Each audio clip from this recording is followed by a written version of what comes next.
all a goal is without an action plan behind it is just a dream that you say out loud. Hey boss babe, welcome back to my little internet home. My name is Miranda and welcome if you're new here. This channel is all about empowering women, inspiring boss babes, and helping you create a bigger and better business. So today we are going to be talking about something that is near and dear to my heart, and that is habits. Sticking to your habits, creating your goals, and really implementing them into your life. One of the things that is really hard for people to kind of grasp is the fact that just because you set a goal doesn't mean you stick to it. So many people make New Year's resolutions and then by February or March, they are no longer in existence. And it's so sad because you set all these great intentions for yourself at the beginning of the year, and then you end up just letting yourself down by the time that the year wraps up. And you're like, wait, I wanted to do what in January? How did I think that that was possible? Because there's not really much thought process behind it. There's not really much planning behind the goals. So today we're going to be talking about how to really stick to your goals and why the people who do stick to their goals are able to stick to them. So the first part is the idea of the fresh start effect. And this is legit. Like, I feel like all of us have been here at some point. So the fresh start effect is like when there's a landmark in your life, a birthday or a new year, or even like something as simple as Sunday, the start of the week. It separates the past from the future and it kind of solidifies the end and the beginning of something. You are statistically more likely to take action on goals and plans and habits at these milestones, at these fresh starts.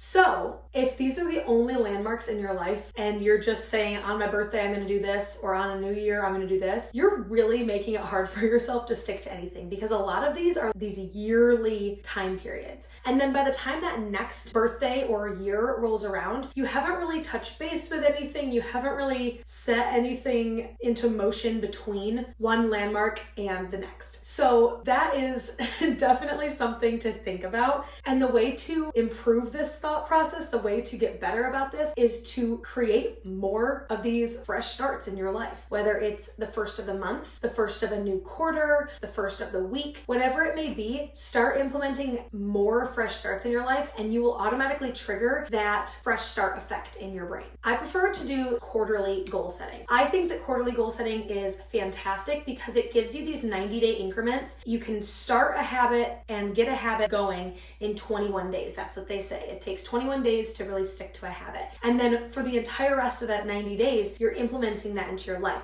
So by the next fresh start, that next quarter, you can then reflect on a full 3 months of your life, see what you did and didn't do, and then shift and move forward, rather than starting in January, going through the entire year before you then reflect on the past year. And that's another thing that I think is so important, is reflection.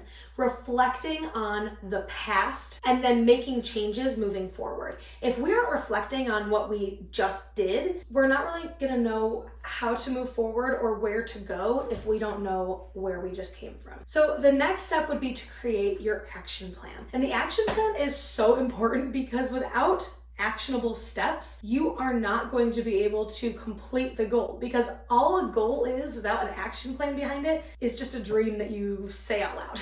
It doesn't really have any substance behind it, and you really need to focus on what it is that you need to do to reach the goal. So your action plan might have 2 steps. It might have 50 steps, but you need to write each and every one of those steps out, because you're then going to be able to put it into motion, into a calendar, into your daily life, and really start implementing those things. So just be conscious about the action plan behind your goal. Is it doable in a year? Or is it going to take you 3 years to really get that goal? If that's the case, adjust your goal, adjust the wording behind it so that you have an idea of really what is achievable in your 90 days. Be mindful of what is truly achievable in that time and set your action plan accordingly. Out of all these goals that you might have, and you shouldn't have too many goals leads to overwhelm, and overwhelm leads to failure. Try to plan out your goals, again, in a way that's mindful and understanding the fact that there are only a certain amount of days in this quarter, and you don't want to overwhelm yourself to then not be able to get all of these goals met. So pick the most important goal, the goal that has most priority with it, and include the when and the where for that goal. For example, if you say, I want to work out more or I want to lose weight, one of your goals and your action plan behind it needs to be a when and a where statement. I will work out for 30 minutes every single day in my living room before breakfast.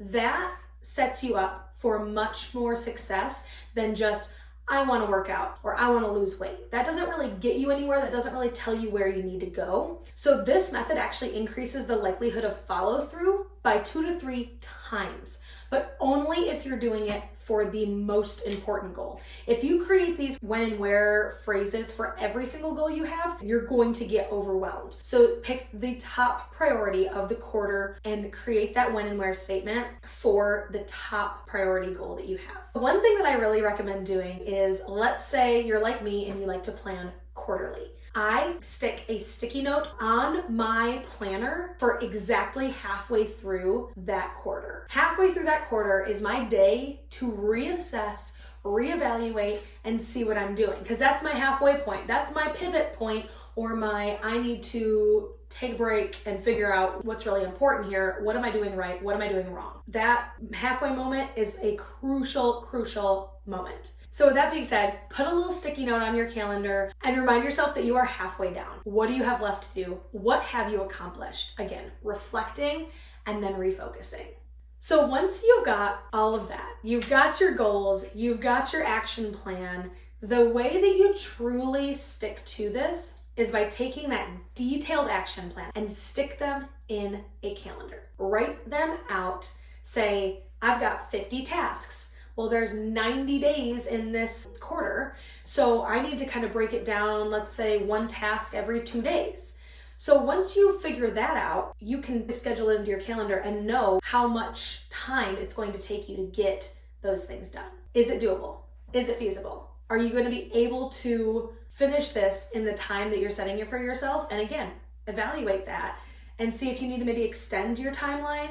Maybe you need to shorten your timeline. Give yourself an appropriate amount of time to get these goals accomplished. And the biggest tip as far as scheduling things goes is to schedule things weekly. Don't schedule things too far out. I like to schedule things weekly and then have a running list of things that need to get done later. Because if you start scheduling things too far out and you're writing in pen in your planner and then you get behind 1 week, everything just kind of gets jumbled. Schedule your week and have a running to-do list. And then the next week, pull from that running to-do list, pull from the things that you didn't get done the week before, and stick to that. Don't overwhelm yourself by filling up your calendar 3 months ahead of time. It will more likely than not confuse you and overwhelm you. Now, if you've got a digital calendar and you can move things around a little easier, but I really recommend only scheduling a week in advance and only putting the guaranteed things months out. So I hope that helped you a little bit with sticking to your goals, planning your goals, and just kind of getting that actionable step